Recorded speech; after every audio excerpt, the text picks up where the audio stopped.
Hi, I'm Theresa Marquez. I was in the Air Force many years ago.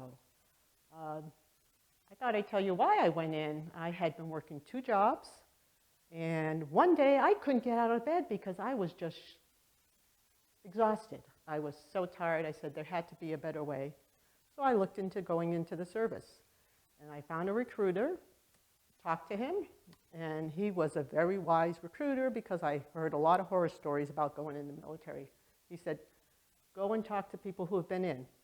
Talk to people who liked it, talk to people who didn't like it.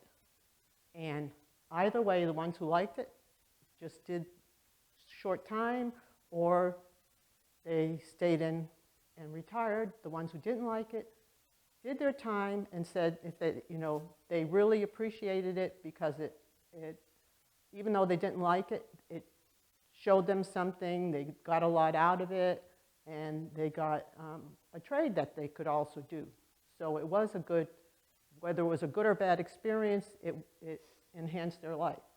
For me, I went in, I didn't know what I was going to do. They have you do these tests. I took the tests. They said, you did great. You want to be a jet engine mechanic? I thought, sure. What did I know? And this was back in the time when women were just starting to get into men's careers. And I actually changed stations with somebody. A guy had orders to go to England, and he was from California, and he didn't want to leave the States. I had orders for New Mexico. He took that, and I went off to England, and I thought that was great. It was a very good experience. It was tough at first. You're in a different country, even though they speak English, but you learn a lot about other cultures. Europe is very small, and so there's a lot of mixing. But while I was there in the military, it was at the base at RAF Bentwaters, which is closed now. It was when women were first coming into men's careers. So they had a couple of women that didn't do well. They ended up in the office. So they weren't very keen on wanting to train anyone. The crew I was on, the guys weren't that great. I had to kind of pick it up on my own. And actually, I had a friend on the crew next to me, Steve. He was great. He was more open-minded than a lot of the other guys. And he started helping me, teaching me how to read the tech orders and do different things. And I started to be pretty good. And a lot of times, as time went on, the guys would have like trouble with something because getting into those engines, women had a benefit because we had smaller hands than guys. So sometimes when I heard guys were having trouble with something, when they go on break or go off to lunch, I'd go and see what was up, and I would take care of it and come and just walk off because they would just razz you and say, oh, I just loosened it for you. But I really liked that. And after England, I went to Hill Air Force Base in Utah. The F-16s were just new then. And I went through the same thing. They had the same thing. The guys were a little bit better, but they were willing to give you a chance. And the test you had to pass was helping pick up Big Red. Big Red was a toolbox. It weighed like 150 to 200 pounds. If you could do your half, they would let you learn. And I did it. It took me a year when I was in England to pick up 100 pounds. One component on that engine, the J79, I worked on F4s, J79 engine, was at least 100 pounds. So it took me a while to build up strength, but so it paid off when I got to Utah. And F-16s were good. I picked it up. The guys were willing to train me. I started to get pretty good. And one day they surprised me. They said, let's throw her in the seat. F-16s have 1 seat or 2 seats.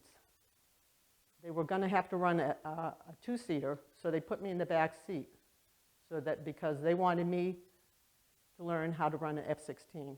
Because after you work on the engine, you have to run it up to make sure everything functions well before you turn it over to the pilot. So I was really scared the first time.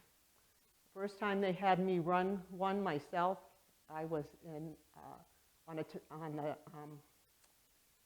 on a pad out, I can't think of the name, but it's a pad outside of where the planes are parked because you're tied down.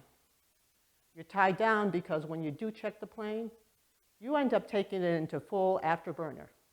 So I get in there, I do my, read my TO, do all my procedure, start it up, bring the handle around the horn, and then the techs got you hooked up or whatever, and they tell you when to do whatever. They tell you to put it in afterburner. Talk about being scared. Put it in afterburner. You're sitting like this. Then you're going like this. Scariest thing ever. So I really enjoyed being a mechanic. But when I went in the service, I thought, oh, I really want to do medical. When I did do a medical job, it was a lot of paper pushing. So I kind of wish I stayed as a jet engine mechanic. The only good thing about doing the medical was my job was kind of odd when I was stationed in Arizona. I was a med tech assigned to a missile wing and did search and rescue. So we flew on helicopters, and whenever the community, there weren't too many times that we had to go out for military reasons. We helped the missileers. We took them out to their missile sites. But a lot of times the county or in Tucson would call for search and rescue because there would be a lot of flash floods, and we go out and help with something like that. I enjoyed my time in the service and had to do it again. I wish I stayed a jet engine mechanic. It was great.